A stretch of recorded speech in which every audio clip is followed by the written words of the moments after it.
कभी राजनीतिक पार्टियों को हजारों करोड़ का चंदा देकर चर्चा में आए लॉटरी किंग कहे जाने वाले सैंटियागो मार्टिन का पॉलिटिकल जैकपॉट निकल पड़ा है।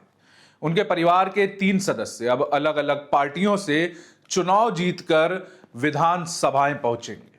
ये उनके जो परिवार के सदस्य हैं वो 2 अलग राज्यों में विधानसभा चुनाव जीते हैं। सुनने में थोड़ा फिल्मी लग रहा है, लेकिन अब ऐसा ही है। ये वही सैंटियागो मार्टिन है जो इलेक्टोरल बॉन्ड के खुलासे के वक्त चर्चा में आए थे। राजनीतिक पार्टियों को सबसे ज्यादा चंदा देने वाले व्यक्ति सैंटियागो मार्टिन ही थे। अब उनके जो परिवार है वो अपने पैसे और राजनीतिक रसूख के लिए जाना जाता है। जान लेते हैं कि हाल ही में हुए तमिलनाडु और पुडुचेरी विधानसभा चुनाव में इस परिवार का क्या रोल रहा है, किन सीटों को इस परिवार ने प्रभावित किया है, कहां कहां चुनाव जीते हैं और किन पार्टियों से विधानसभा चुनाव जीते हैं। सबसे पहले बात कर लेते हैं चुनावी मैदान में परिवार की सबसे बड़ी सदस्यों में से एक लीमा रोज मार्टिन की।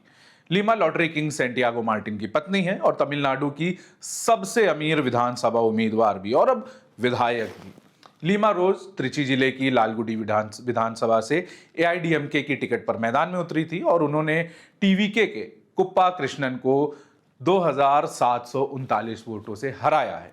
अब सबसे अमीर कैंडिडेट की संपत्ति जानने में सबको दिलचस्पी होती है, तो वो भी बता देते हैं। चुनावी हलफनामे के मुताबिक उनकी कुल संपत्ति 1049 करोड़ रुपए है। लीमा के पास 19 किलो सोना, 15 करोड़ रुपए की कीमत वाले हीरे और जवाहरात और साथ में 13 किलो चांदी और 23 ग्राम प्लेटिनम के गहने हैं। लालगुडी सीट पर 20 सालों से यानी 2006, 2011, 2016 और 2021 से अभी 26 तक डीएमके चुनाव जीतती आ रही थी, लेकिन 20 साल बाद अब यहां पर लीमा रोज मार्टिन ने डीएमके की ये स्ट्रीक तोड़ दी है और एआईडीएमके की वापसी करवाई है। डीएमके के उम्मीदवार टी परिवल्लल करीब 5000 वोटों से चुनाव हार गए हैं। लीमा रोज ने हाल ही में इंडिया जननायका काटची को 14 साल बाद छोड़ा। ये एक वहां की पॉलिटिकल पार्टी है और ये पार्टी छोड़ने के बाद वो एआईडीएमके में शामिल हुई, जिसके बाद पार्टी के चीफ एडपी पलानीस्वामी ने उन्हें पार्टी की महिला विंग का ज्वाइंट सेक्रेटरी नियुक्त किया और अब वो पार्टी के लिए एक सीट सिक्योर करके ले आई हैं। अब बात करते हैं परिवार के दूसरे सदस्य सैंटियागो मार्टिन के दामाद आधव अर्जुन की। वो भी चुनाव जीते हैं और वो इस राज्य की सबसे नई और तमिलनाडु विधानसभा चुनाव 2026 की सबसे बड़ी पार्टी बनकर उभरी टीवीके की टिकट से चुनाव जीते हैं। तमिलनाडु की विल्लीवक्कम सीट से उन्होंने दावेदारी पेश की थी और अब उन्होंने 17,000 से ज्यादा वोटों के मार्जिन से चुनाव जीता। उन्होंने डीएमके के कार्तिक मोहन को 17,302 वोटों से हराया है। वहीं सीट पर तीसरे नंबर पे एआईडीएमके के विजय कुमार रहे, जिन्हें आधव ने 47,107 वोटों से हराया है। पिछले 2 विधानसभा चुनाव में यहां की जो सीट थी वो डीएमके के पाले में गई थी। बता दें कि आधव सुपरस्टार रजनीकांत पर टिप्पणी कर चर्चा में आए थे। चुनाव के रिजल्ट से पहले उन्होंने ये टिप्पणी देकर राजनीतिक विवाद खड़ा कर दिया था। उन्होंने दावा किया था कि डीएमके के नेताओं ने सुपरस्टार रजनीकांत को धमकाया है और उन्हें राजनीति में आने से रोका है। हालांकि बाद में रजनीकांत ने खुद उनके इस बयान को तथ्यात्मक रूप से गलत बताते हुए पूरी तरह से खारिज कर दिया, जिसके बाद आधव ने इसके लिए माफी भी मांगी। बता दें कि अर्जुन ने बास्केटबॉल फेडरेशन ऑफ इंडिया और तमिलनाडु बास्केटबॉल एसोसिएशन के अध्यक्ष के रूप में भी काम किया है।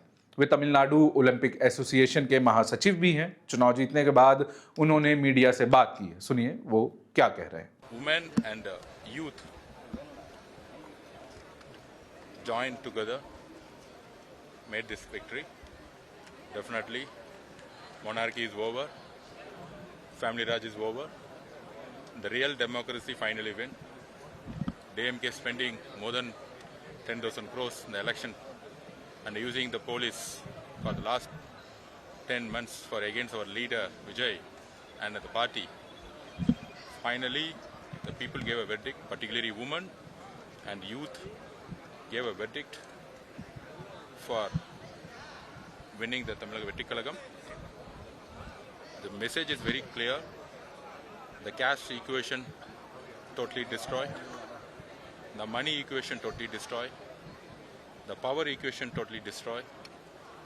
Every candidate, very normal family background people for TVK candidate. आपने सुना कि यादव रेवड़ी कल्चर के खत्म करने की बात कर रहे हैं, लेकिन वहीं उनकी पार्टी टीवीके ने कई ऐसे वादे किए हैं जो रेवड़ी कल्चर को बढ़ावा देते हुए नजर आती है। उनमें से कुछ चर्चित जो वादे हैं वो हम आपको बता देते हैं।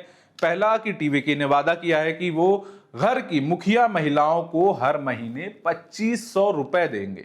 इसी के साथ एक वादा यह भी है कि अगर राज्य में कोई किसी लड़की की शादी होती है तो वो नई दुल्हन को सोने का सिक्का और एक सिल्क की साड़ी देंगे। इसी के साथ उन्होंने ग्रेजुएट युवाओं को हर महीने, जिनके पास नौकरी नहीं, उन्हें हर महीने 4000 रुपए और डिप्लोमा होल्डर्स युवाओं को 2500 रुपए देने का वादा किया है। इसी के साथ और भी तमाम वादे हैं। खैर, टीवीके अपने वादों पर कितना खरा उतरती है ये तो वक्त ही बताएगा। अब चलते हैं परिवार के तीसरे सदस्य की ओर, जो हैं लॉटरी किंग सैंटियागो मार्टिन के बेटे जोस चार्ल्स मार्टिन। जोस चार्ल्स मार्टिन ने अपनी पार्टी लाटचिया जान्या काटची से चुनाव लड़ा था। पुडुचेरी की 2 सीटों पर यह पार्टी चुनाव के मैदान में थी, जहां कामराज नगर से खुद जोस मार्टिन चुनाव लड़ रहे थे। उन्होंने ये सीट 10,000 वोटों के मार्जिन से जीत ली। उन्होंने कांग्रेस और टीवीके के उम्मीदवारों को हराया है। चुनाव के दौरान उन्होंने अपनी निजी संपत्ति से पुडुचेरी के विकास के लिए 100 करोड़ रुपए खर्च करने का वादा किया है। 100 करोड़, वो भी अपनी निजी संपत्ति से।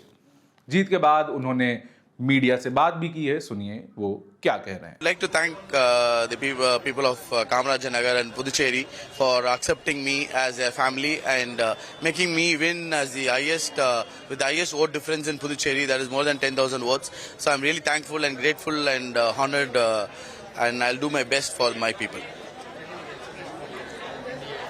Yeah, obviously there is expectation of, obviously I'm trying for a good ministry so that I can perform well and show my performance and talent, and then our vision is to transform Puducherry into Singapore, and we have already got the roadmap ready. So once things are in place, we will start implementing the roadmap.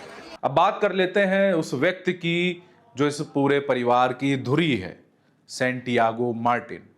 Martin ने 1980 से 90 के दशक के बीच में lottery का व्यवसाय शुरू किया था और सिक्किम, कर्नाटक, केरल जैसे राज्यों तक अपना जो इसका नेटवर्क है वो फैलाया। मार्च 2024 की मीडिया रिपोर्टों के मुताबिक उनकी company future gaming and hotel services ने 2019 से 24 के बीच 1368 करोड़ रुपए के चुनावी बॉन्ड खरीदे, जो सबसे ज्यादा थे।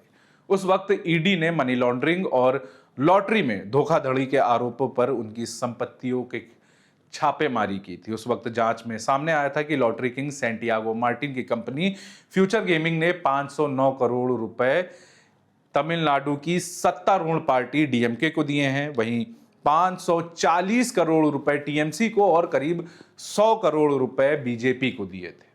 ये खबर यहीं तक। आपका इस खबर पर क्या कहना है, हमें कमेंट बॉक्स में जरूर बताएं। देखते रहिए द रेड माइक।